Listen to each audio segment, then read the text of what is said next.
بسم اللہ الرحمن الرحیم۔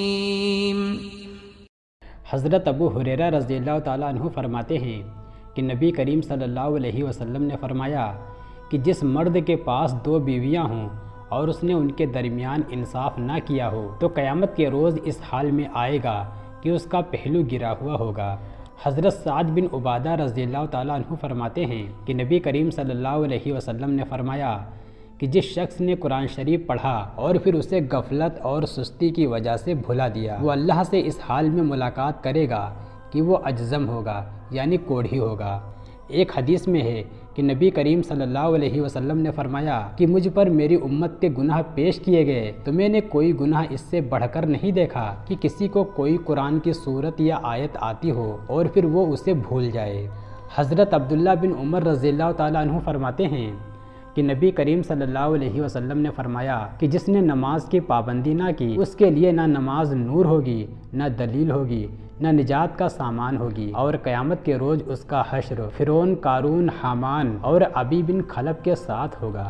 حضرت ابن عمر رضی اللہ تعالیٰ عنہ سے روایت ہے کہ نبی کریم صلی اللہ علیہ وسلم کے سامنے ایک شخص نے ڈکار لی، آپ نے فرمایا اپنی ڈکار کو کم کرو کیونکہ قیامت کے روز سب سے زیادہ دیر تک وہی بھوکے رہیں گے جو دنیا میں سب سے زیادہ دیر تک پیٹ بھرے رہتے تھے۔ حضرت عمار رضی اللہ تعالیٰ عنہ سے روایت ہے کہ نبی کریم صلی اللہ علیہ وسلم نے فرمایا کہ دنیا میں جو 2 چہروں والا تھا، یعنی ایسا شخص کہ اس کے گروہ کے سامنے اس کی تعریف اور دوسروں کی مذمت کرتا ہو اور پھر جب وہ دوسروں میں جائے تو ان کی تعریف اور اس گروہ کی برائی کرتا ہو تو قیامت کے روز اس کی زبان آگ کی ہوگی۔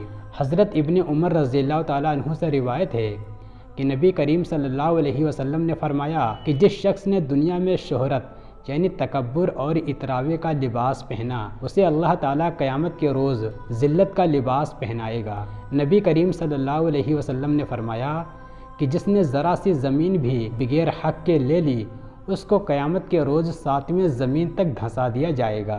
حضرت ابو ہریرہ رضی اللہ تعالیٰ عنہ روایت فرماتے ہیں کہ نبی کریم صلی اللہ علیہ وسلم نے فرمایا کہ جس سے کوئی علم کی بات پوچھی گئی جسے وہ جانتا تھا اور اس نے وہ چھپا لی تو قیامت کے روز اس کے منہ میں آگ کی لگام دی جائے گی۔ حضرت بریدہ رضی اللہ تعالیٰ عنہ روایت فرماتے ہیں نبی کریم صلی اللہ علیہ وسلم نے فرمایا کہ مسجدوں کو اندھیروں میں جانے والوں کو خوشخبری سنا دو کہ ان کو قیامت کے روز پورا نور عنایت کیا جائے گا۔ حضرت معاویہ رضی اللہ تعالیٰ عنہ سے روایت ہے کہ نبی صلی اللہ علیہ وسلم نے فرمایا کہ اذان دینے والے قیامت کے روز سب لوگوں سے زیادہ لمبی گردنوں والے ہوں گے۔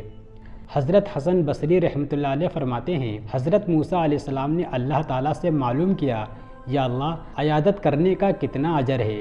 فرمایا عیادت کرنے والا گناہوں سے اس طرح پاک ہو جاتا ہے جیسے آج ہی پیدا ہوا ہو۔ یہاں صغیرہ گناہ مراد ہے اور یہ بھی ضروری ہے کہ عیادت صرف اور صرف اللہ کی رضا کے لیے کی جائے۔ پھر پوچھا جنازے میں شرکت کا کتنا ثواب ہے؟ فرمایا جنازے میں شریک ہونے والا جب مرتا ہے تو اس کے جنازے میں شرکت کے لیے فرشتوں کو بھیجا جاتا ہے جو جھنڈے لیے قبر تک پھر حشر تک جائیں گے۔ پھر پوچھا تعزیت کا کیا اجر ہے؟ فرمایا اس کو قیامت میں عرش کے سائے میں جگہ دی جائے گی، اخلاص کے بغیر یہ ثواب نہیں ملتا۔ رسول اللہ صلی اللہ علیہ وسلم نے فرمایا تعزیت کرنے والے کو مصیبت زدہ کے برابر اجر ملتا ہے، اور فرمایا صبر کے 3 قسمیں ہیں۔ نمبر 1 اطاعت و فرما برداری میں جو تکلیف ہوتی ہے اس پر صبر کرنا۔